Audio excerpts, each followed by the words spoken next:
Hello and welcome to Literacy Waggle this week, and today we're going to be looking at the learning adventure.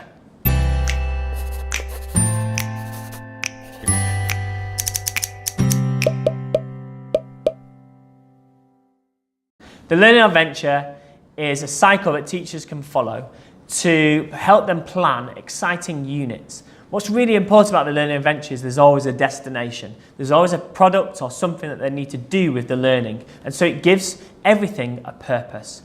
We as adults never do anything or never learn anything new unless there's a purpose, whether it's to qualify for university, whether it's to get the job that we want, or to just be a bit more creative and independent. The learning adventure focuses and uses the cycle that many tech industries, many creative industries will use to innovate products and to develop new ideas and ultimately change the world that we live in. For example, Apple. They took the iPod and the mobile phone and combined them together to make the iPhone.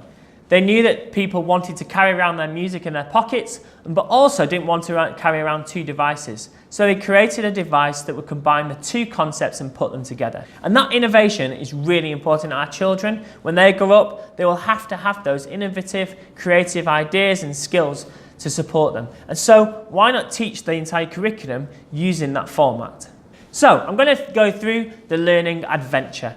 The learning adventure goes through 5 key phases, and it's really important to remember that actually this isn't about doing things differently, but structuring what you already do in a way that helps the children be much more creative and innovative with the learning that you deliver in your lessons.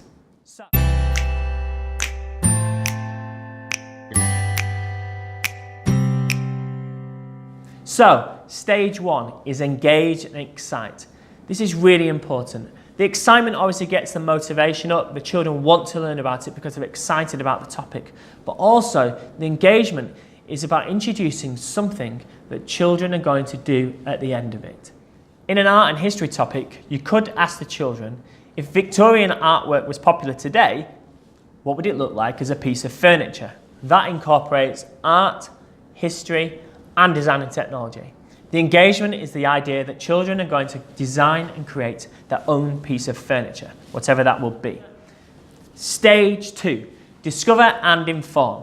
Discover and inform is much more teacher focused. It's about the teacher giving those children information, new skills, new knowledge, and giving them a foundation so that they can do something with that.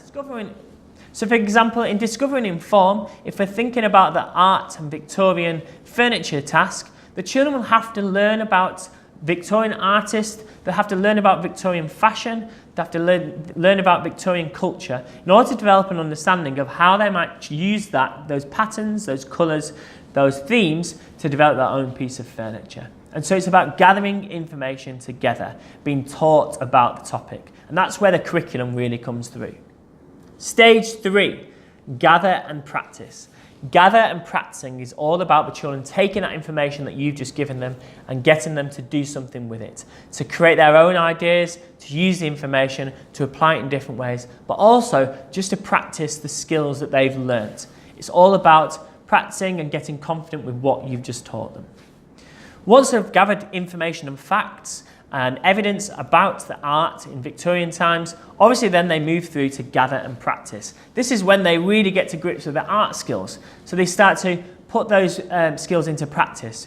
They practice making different forms of Victorian art. They practice sketching and researching all about what Victorian culture, what Victorian style looked like. Once the children are confident with those new skills and gain that new knowledge, it's time for stage 4, and that is plan and prepare. Plan and preparing is about children taking what they've learnt, taking all those new skills and starting to think about what they can do in a different way. How are they going to innovate? How are they going to do something different than they've never done before? So once the children have got all their ideas, developed those skills, they then start to plan and prepare in teams or independently what piece of furniture they're going to make and how they're going to make it Victorian themed, using and applying the skills that they've gathered in order to apply them in a different, innovative and exciting way. And finally, the most exciting part of it, the whole process culminates in creating and evaluating. Creating and evaluating is the chance for children to take their plans, take their knowledge, take their skills and do something with it, to be creative, to engage with something. The children then have that opportunity to share their learning and to share what they've done with anyone, whether it be parents, with peers, with teachers, with other classes. It's a chance to be creative, it's a chance to be innovative.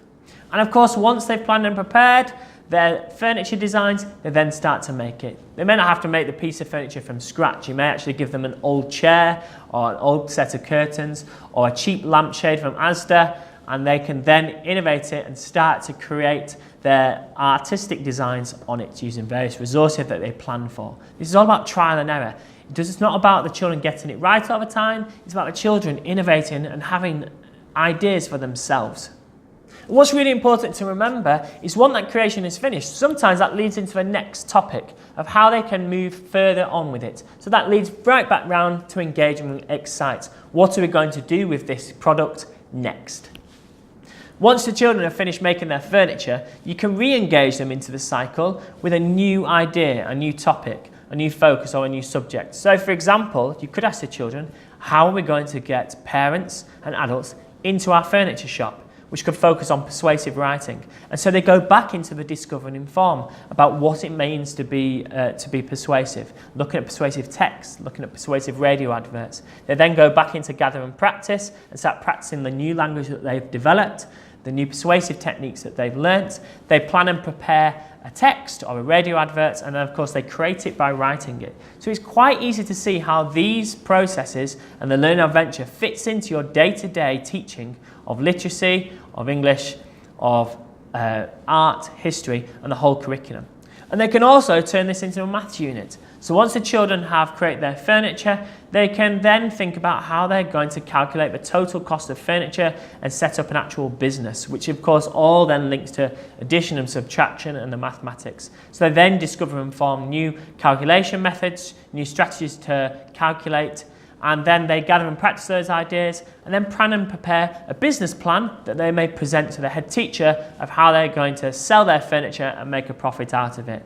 And again, that then leads into the creation and innovation side of the children creating a business plan based upon their mathematics skills. And so you can see how this cycle links to all topics, all subjects, and makes a continuous process. And there's always a purpose for those children, which is really, really key. And so the final thing that I want to share with you, which is available on our website, is the planning document. The planning document is really important. It basically follows the cycle. And so what you can do is you can input all the things that the children will be doing in each of the stages, in the engagement, in the discovery, in the gathering, in the planning, and of course in the creation, so that you can plan a really rich unit of learning that children are going to love and engage with and make so much progress with. I hope this has been useful. Please visit our website where you can find more information about this. The link is below.